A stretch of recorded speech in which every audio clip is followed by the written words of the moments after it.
To Down Adversity to Strength, I'm joined by Trina Kennedy, a passionate advocate for mental wellness, resilience, and personal transformation with over 30 years of experience in human services. Trina is a certified women centered coach, mental health first aid instructor, trauma informed care specialist. She's dedicated her career to helping individuals and organizations navigate challenges, build resilience, and unlock their full potential. She's also the author From Trauma to Triumph and What Lies Between, books that explore healing, growth, and the power of resilience. Beyond her professional expertise, Trina is an endurance athlete who has completed Ironman 70.3 races, triathlons, half marathons, and even the grueling West Coast Trail. Her athletic journey has given her a unique perspective on perseverance, self regulation, and the connection between physical and mental strength. In this conversation, Trina shares insights on healing from trauma, building resilience in the workplace, overcoming self doubt, and finding purpose through life's transitions. Her blend of expertise, lived experience makes her message both practical and deeply inspiring. Trina, welcome to the podcast. Thank you so much, Lee. I'm excited to be here with you today. Thank you. Thank you so much for coming on. Take us back to the beginning. Where did your journey start? It seems an eventful one. It's always an interesting question. Where did it start? I guess it's going to Yeah. start where I choose to begin it at. I'm going to take you back to my childhood. I think we all have a story, and our stories usually Course. all start there for sure. So I am the oldest of three daughters. I lived with my loving parents who were hardworking. We were middle class. I was the oldest of two younger siblings. There's 8 and 5 years difference between Tara and my other sister, Tanya. And, I think from the outside, it looked like we were a pretty typical family, right? I think for the most part, people thought we were pretty, privileged just in terms of our income. We traveled, I was blessed to have, all the nice clothes, and I danced. I was a competitive dancer. So from the outside, everything looked, I think, great to people. They thought, wow, what a great family, what a great life. However, what was kind of happening behind the doors was I was a really unhappy child. I I had big emotions.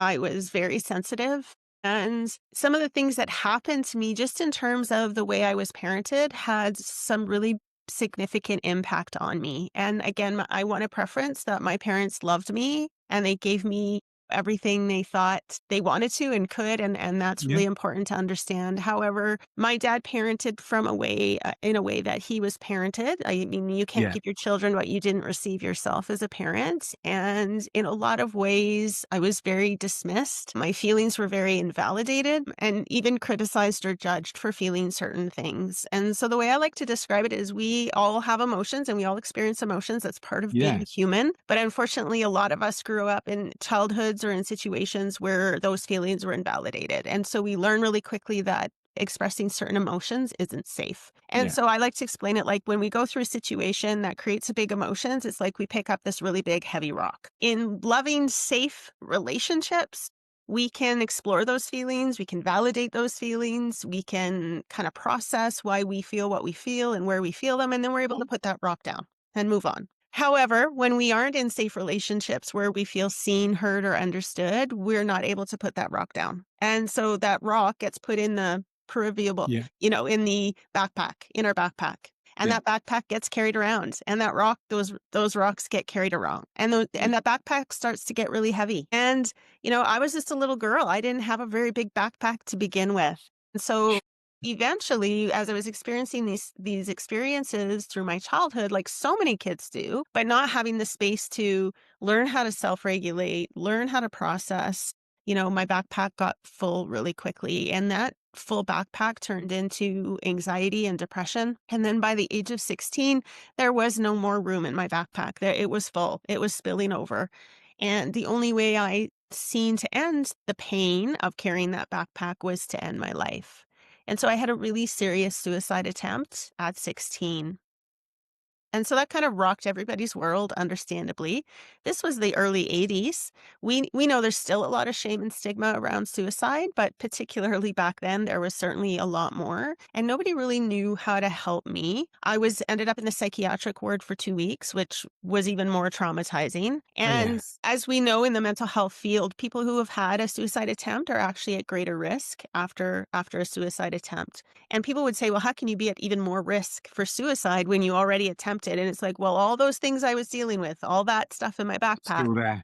still there. And now I'm facing the hurt that I caused my family, the embarrassment. It was really clear that there On was a top. lot of embarrassment and shame that they had. People treated me differently when I went back to school. It was like, people didn't want to, look at me or say the wrong thing for fear that I was going to whip out some razor blades and, slash my wrists. Like that's how it felt. And I get it. Like we didn't know as much then as we do now in terms of how to support people. So it was all of what I was dealing with before, now magnified in terms of having all these additional experiences. So for a good probably 9 months after that, it was December. I went back to school. It was awful. I had an incredible best friend, Jennifer, who was by my side and supported me and basically told people to go fly a kite when, there were whispers and gossip and talking, when people were just trying to make sense of it. I mean, I can understand it now from my logical, mature brain. But back then at 16, it was really hard to process and make sense of. So thankfully, my mom recognized I was still struggling and she didn't know how to help me, but she, Mm. had the foresight to get help for me. And I was connected to the most incredible psychologist. I still remember her. I know what she looks like. Her name is Joan Bailey. I've tried to actually track her down, but I haven't been able to. And Joan Bailey was the first adult in my life who made me feel seen, heard, and understood. And she created such an incredible container of safety for me that I was able to start to unpack my backpack for the first time in my life. And that couldn't have happened without her No. ability to create that. Yeah. It was such a powerful experience for me, Lee, and it was life changing. And that actually created the trajectory for my life and my career because I remember, as I was saying goodbye to her, it was really bittersweet. I said to her, how am I going to do this without you, Bailey? Like, or sorry, Joan, like, I'm not strong enough. And she's like, yes, you are. You have it in you. You've always had it in you. And she was just such an incredible human. And I remember leaving there going, that's what I want to do.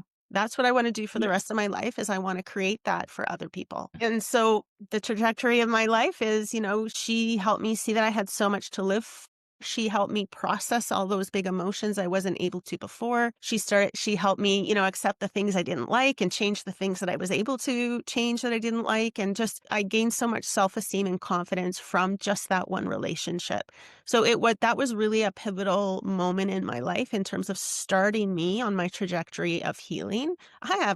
I still had a long way to go. I mean, I'm 53 Yeah. years old and I'm still healing. And there's a lot of messy middle parts to healing, and it's not linear for sure. But she saved my life. I really do contribute her and my mom for getting me the help, and my best friend Jennifer in the darkest moments of my life. Those were the three women who stepped up and saved my life. And so I'm very grateful for that. And then it just launched me into my career of looking at how can I, what's my profession going to be? Where could I create that space for other people? And so, I ended up in the world of human services. So I worked with high risk youth and new high risk moms, first time moms, and people with substance use issues. And of course, all of those people that I supported had mental health issues. We all have mental health. There is no Yeah. physical health without mental health. And, so there was my own personal component of that. There was the professional component of supporting others. And then just through my life, different family and friends as well have struggled at different times in their life with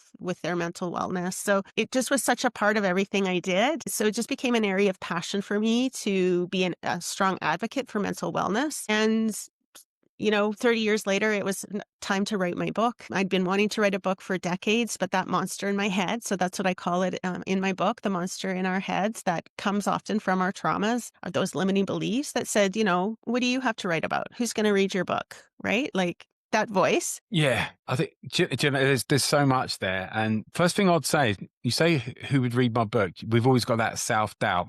Um, and I'm looking to write my own book, and even I'll question myself. And people's like, "Don't be crazy. You've got so many things to write about."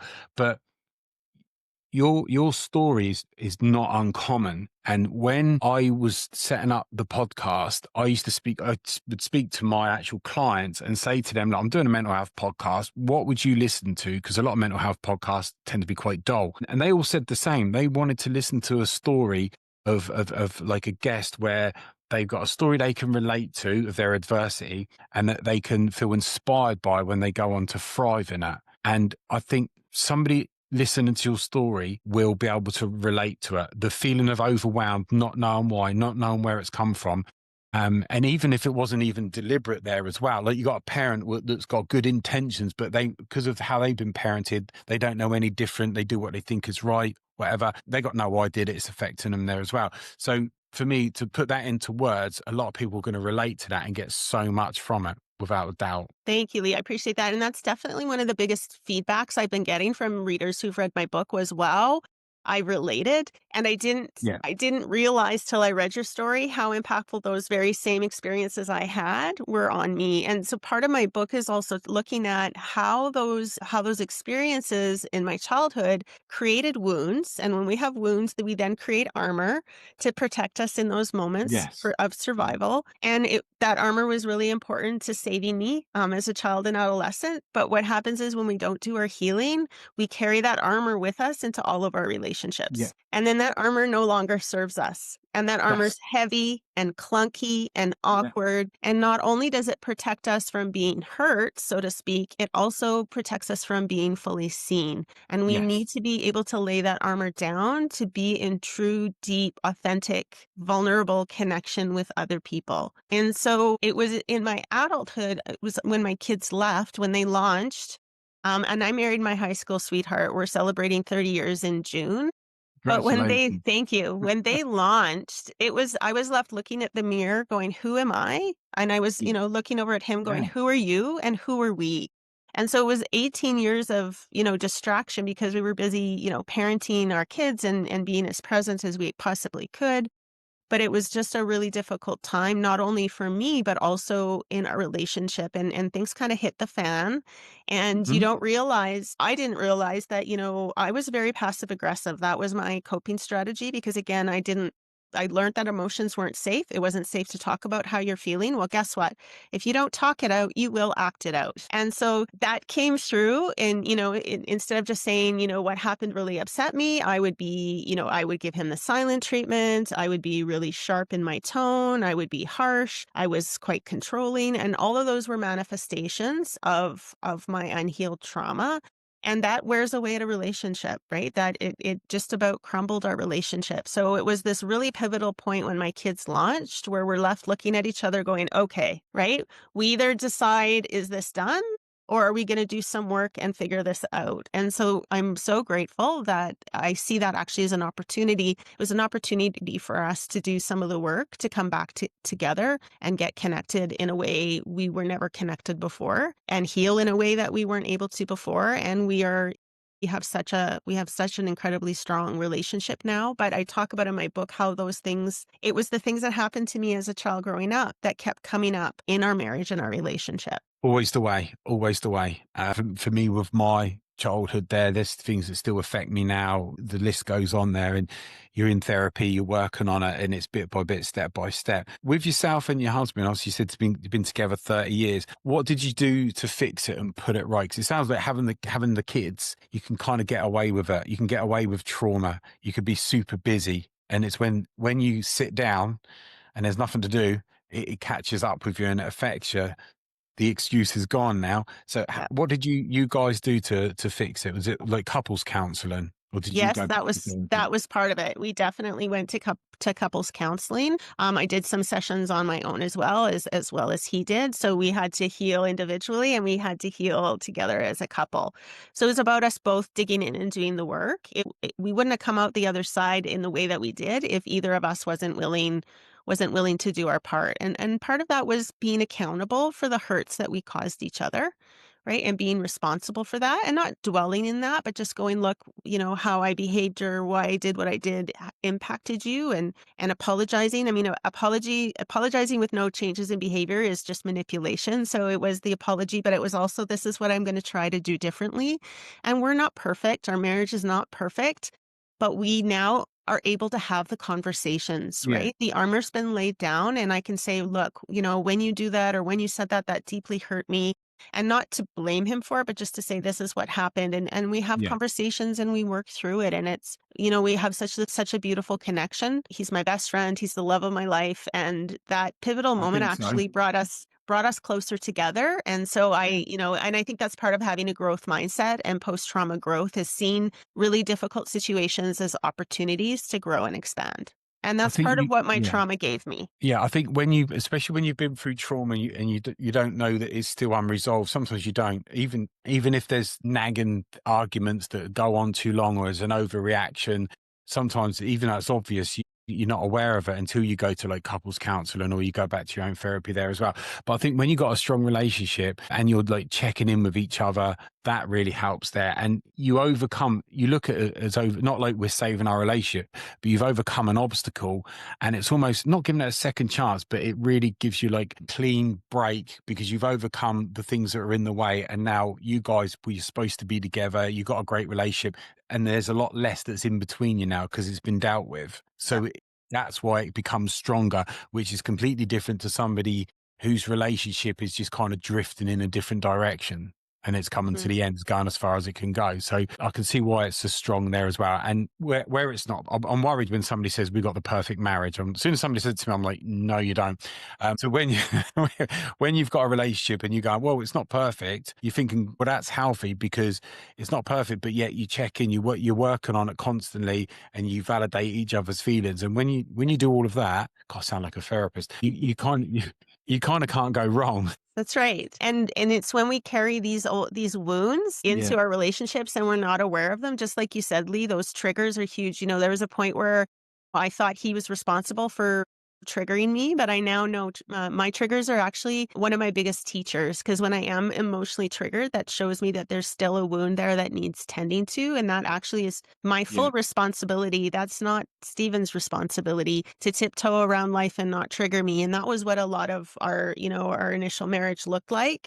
It was just like, don't upset the apple cart, right? Do it. And I mean, that's no way to have a relationship. But that was my past wounds, and I needed to kind of recognize that and see how it showed up in our relationship and then do the work to address that. When you go back to the beginning, when did you realize and what did you think when you realized where it all come from?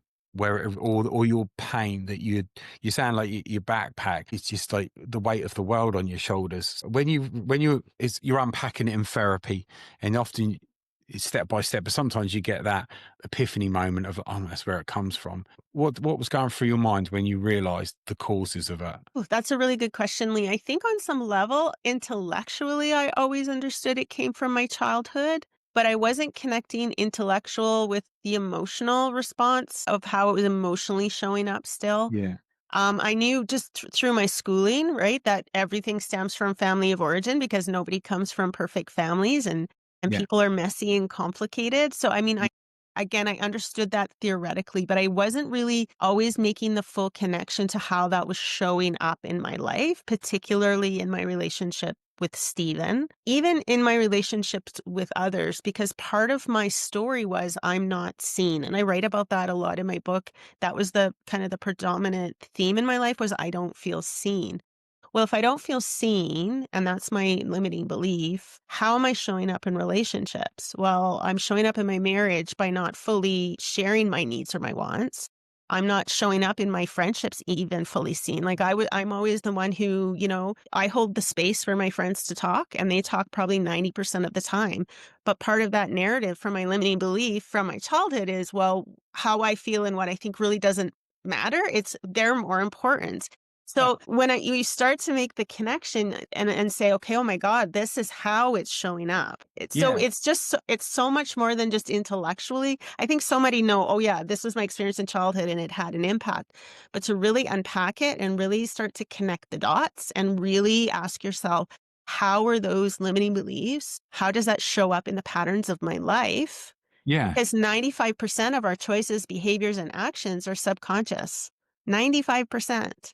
And so it's about bringing those subconscious patterns, behaviors, and making them more conscious where the real healing begins. When did you get your confidence to speak then? Because you come on the podcast and nobody would guess in a million years that you ever had any self-doubt or feeling seen there. Because you come on, you know your stuff, you talk with authority, confidence. When did that happen for you? Well, I don't think it's just a certain day. Like I woke up on, January 2nd, Just over a long 1932. period. It's a cumulative. And I Yeah. think there's two parts. I think confidence allows us to show up in the room, but self-love tells us we deserve to be there. Was there a point where you thought, yeah, you know what? I've actually got some confidence now and I feel seen. Was there a particular time there, or again, was that just gradual? It's gradual, it's accumulative, it's through the experiences of my life. A lot of confidence I got from doing triathlons. I don't do those anymore, but there's about a 10-year span where I did a triathlons. My very first one I did, I was almost dead last, but I didn't care because I did it, and so it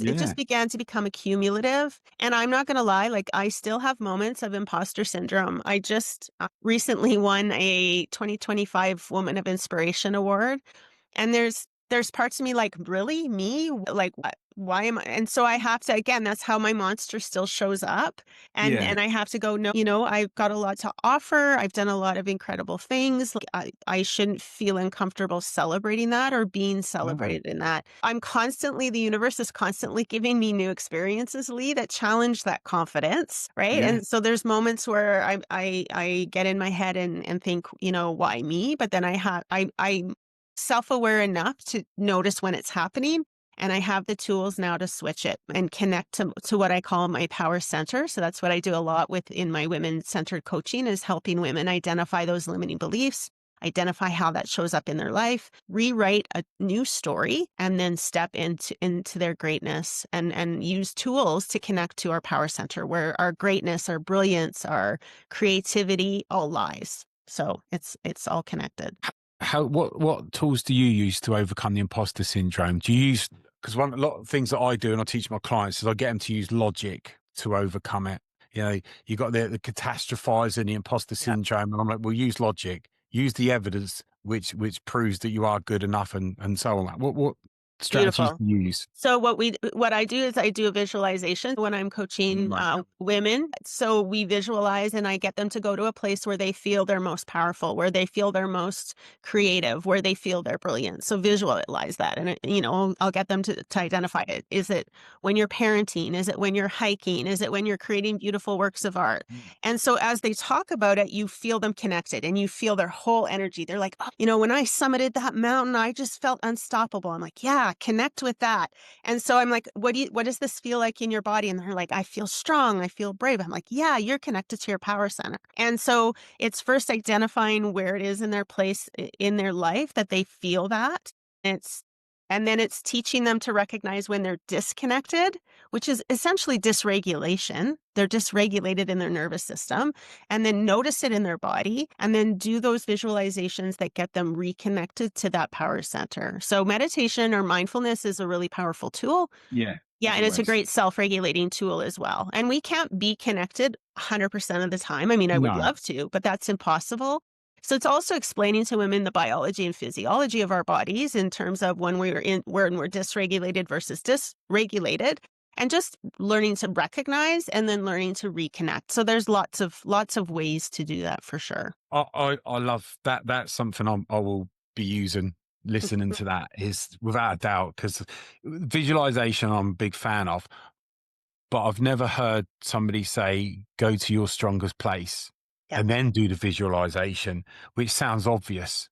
Um, because when you're feeling confident and you're in your strongest place, then you're gonna get better results. A lot of people that try to do be positive and affirmations and stuff, it doesn't work for them because they're feeling terrible. And somebody saying to them, "Well, go you do some visualization." They're not going to do it because they're coming from a power of weakness, a place of weakness, because they're not feeling great or whatever.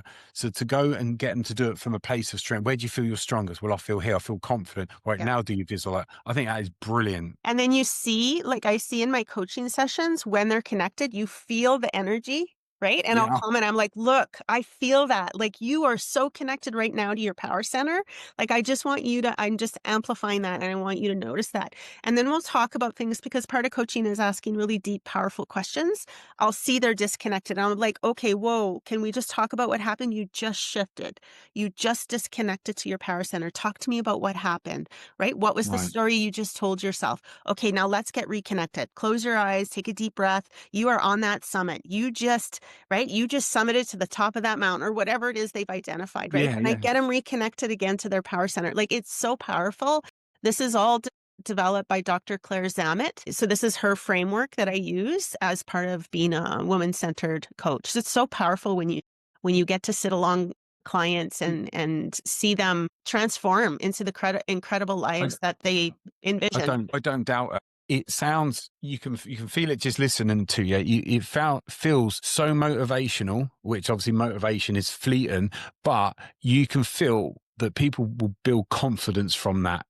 And just listening to how you are, the way you come across, I think that's good. It inspires women, and they not they don't want to let you down, but they probably think if you're believing in me, well, then maybe I could believe in myself. So you've got that Absolutely. momentum moving there as well. And I think it's probably really important if somebody drops out, which probably happens all the time, and you go, well, what's happened there? And then they're like, they tell you, and then or together they can overcome it. That gives them confidence. So when it does drop out, well, I now know how to get back there, and then they've got a bit more consistency and momentum. Is that kind of how it is? Absolutely. So when I first started coaching, I was so worried about resistance or them coming up barriers, but now I get so excited because it's an opportunity to kind of identify what their limiting belief was. Like, how are you showing up in that situation, right? Is that the old story? What's the new story? Let's get connected to power center.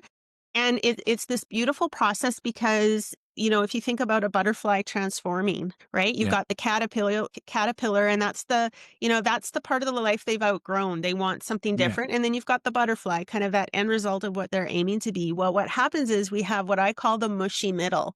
Because when that caterpillar goes into a cocoon, it actually turns to mush. So I right. call that we are in the mushy middle. We are in that mushy middle where you don't want this anymore, but you haven't quite arrived here. And so we're in Yeah, this mushy middle space where it's so uncomfortable and it's unfamiliar. And the monster in our head's going to be really loud to say, just go back to what you know. Just go back because at least we knew what was coming yeah. and that feels safe. Yeah, it's what I tell my client because I see as a therapist, I kind of just keep it simple. I don't try to blind them with science. I keep it simple, and I say that basically everything we do in life's a habit. It's a belief system. The end. I give them strategies and techniques to do to get out of whether it's dealing with the inner child, whether it's dealing with a negative belief system to get to positive belief system. And I always say to them that your brain will go with the strongest one. Habits never go away. They're always there. It's about how you manage them.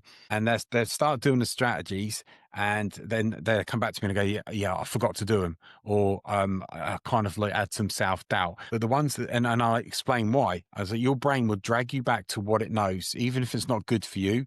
Yep. And I explain the reasons why. But if you overcome that, eventually that will become your stronger belief system, and the negative one will have less of an impact there. But it's going through the whole process. And as you say, that middle bit where it's trying to drag you back, hardest part, without a doubt. The mushy middle. You betcha. I've not called it that one, but it's a good one to have. It's a good analogy. Yeah. But yeah, it is because that's for a lot of people, they'll be like, if they're not believing in themselves, and I've had it with clients there, no matter what, I've had clients where I've told them to do a technique. One of them, quite often, I've got one client in particular where I've said to them, I want you to go around being nice to yourself. I want you to say nice things. Every time a negative thought comes up, instead of reinforcing that by saying, yeah, I'm no good, I just want you to use something positive and say something good about yourself. And my client done that, and he's like, I can't believe it.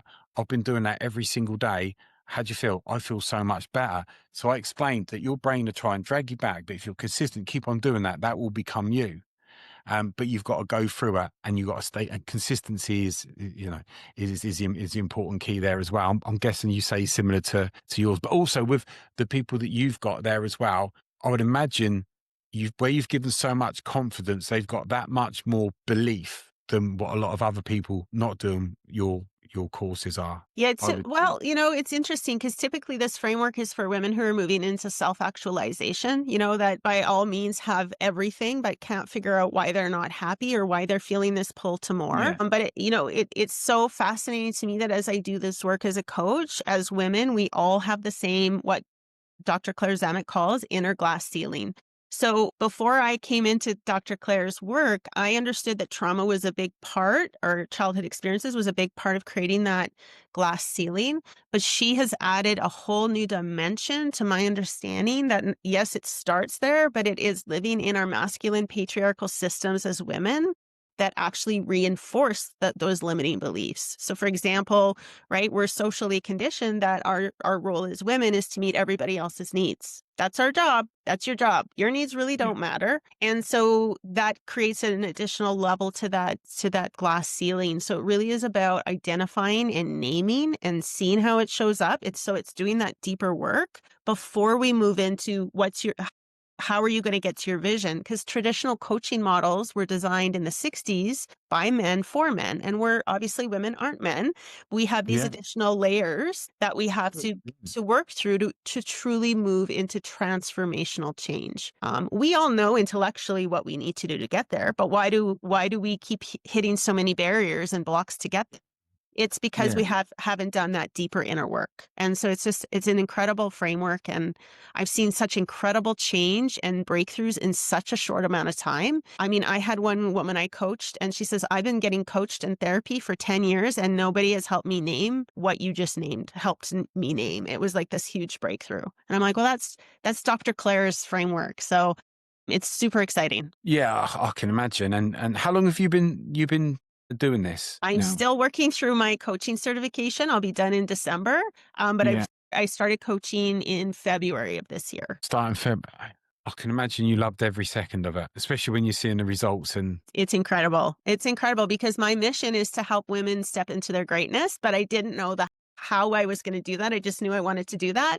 And then the universe brought Dr. Claire Zammit into my life at exactly the right moment. And I'm like, this is exactly what I've been looking for, the how part. And yeah, I haven't regretted a second of it. what were you doing before then? Because you were saying you were doing different things where you were helping people then throughout for the last sort of 30 years then. Yeah, so I've had working as a social worker, working as a behavioral specialist for individuals with developmental disabilities. I managed a fetal alcohol spectrum disorder assessment clinic.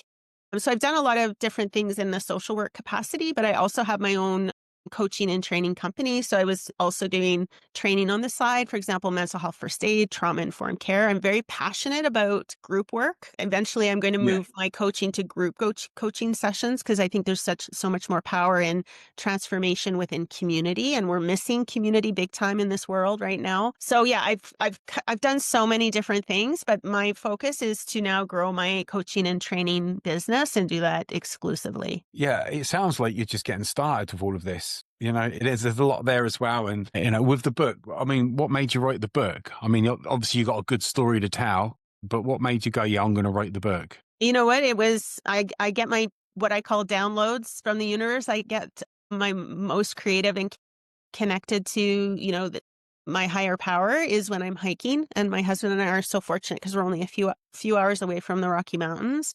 I was hiking and it was just Yeah. clear as day. A voice came and just said, "Trina, it's time to write your book." And I didn't have I'm like, "Okay, let's do this." And so that night I went home and told my husband because I hadn't told anybody that I been wanting to write a book for, 2 decades. So he was like, "Really? Oh, okay. Well, like, yeah, cool. Let's do this." And I just, 18 months later, I had a book. How did you find writing the book? Did you find so much come up? So much came up, and it was so much came up. There were moments I just had to kind of put it down and walk away and go, "Whew, wow, okay, Mm. I just need to process all that," and more memories that I had forgotten. So it was a very cathartic process, but it was really, really challengingly because I felt like I was walking this balance beam or this line because I wanted to be true to my story and I wanted to give voice to that and honor that because that's so important in anybody's healing. But I also understood that I had these two incredible loving parents on the other side of that story who I knew would be impacted. by hearing that. And so Yeah, it so was tricky. tell me that. Yeah, tell me that because you're being honest in the story, but somebody's got to be like accountable for what caused that. But they're loving parents. So I mean, if it's like my parents, they're complete scumbags. So it's really easy for me to write about that. I do it with my eyes closed. But when you've got loving parents that might not be perfect and you've got to juggle that. So how did you get around that? Well, we had some really hard conversations. So it was this moment of, Stephen was so excited. Are you going to write a book? And he's like, okay, we need to tell the kids in my family. And I was really worried because, I knew they'd be excited and support me about the book because they've always supported everything I've done. Yeah. But as soon as I knew they heard the content, they would be really anxious about that, rightfully so. If my kids came home and said they were going to write a book about their childhood trauma, I'd be like, what? Wait, what? So when I told them, I'm like, oh, so I got some news. I'm going to write a book. And both of them are like, yeah, that's awesome. About what? And then I'm like, trauma, my trauma. And right away, my dad's going to be 78. Right away, he's like, trauma. What trauma did you have? You weren't Hold it. sexually abused. And I'm like, you're right, Dad. I wasn't abused and I wasn't sexually abused. And I'm so incredibly thankful that I did not experience that. I said, however, there were some things that happened in terms of how I was parented that had impact. And I'm giving voice to that story because it's important, I think, for other people's healing. And so he didn't really have a response, but I could tell he was processing. And I've Yeah. say 100 times, you guys love me. You did the best you could, just as I love my kids and I did the best I could. But I said, part of this is breaking the intergenerational trauma. I think one of the best gifts we can give our children is to do our own healing. And so I wanted to be that one person in our family lineage that stood up and said, this is what's been happening. This is how it impacted me. And this is where we start to change the story. Yeah, I think it's brave, because it's easy to avoid doing that, not doing that, or leave a big part out. But then it's like, well done. How did you get all this trauma you've not really mentioned? So you have to be honest. You either do it or you don't. It sounds like with your dad that he kind of like processed it, and I'm guessing he probably didn't say a lot, but he accepted it and could see what you meant by it. I think so. And like he's my first, I mean, he hasn't read it. He's not a big reader though. And he did have a stroke, 18 months ago, which I know impacted also kind of his ability to read it. My mom read it right away. I gave the manuscript to my family first. And I said, if there's anything in here that makes anyone feel uncomfortable, let's have a conversation. But, my mom had a lot of anxiety about it, but I got this text. She texted it at about midnight. I woke up to it and it says, you know what? Wow. First of all, I had no idea you could write like that. And then she said, second of all, I had no reason to worry. This is incredible. And you just told my story. And I'm like, yes, your story and your grandmother's story and their story. And now I'm telling it and I'm voicing it and I'm standing up and I'm saying, this is how it impacted us. And we're not doing this anymore. And that was why I wrote the book. That's brilliant. That's great. And that's such an endorsement coming from your mum. There couldn't be anybody better, really, to do that. No. Because especially she's going to be reading about herself and she's going to be anxious there as well. And your book would be in the description there as well. It sounds like you've got so much planned. You're going to get your qualifications in December. What's the future looking like for you? Because I can imagine there's just not enough hours in the day. It's, you know what? It's just so incredibly bright, right? I'm living a life of abundance and I'm so in alignment with what I'm here to do.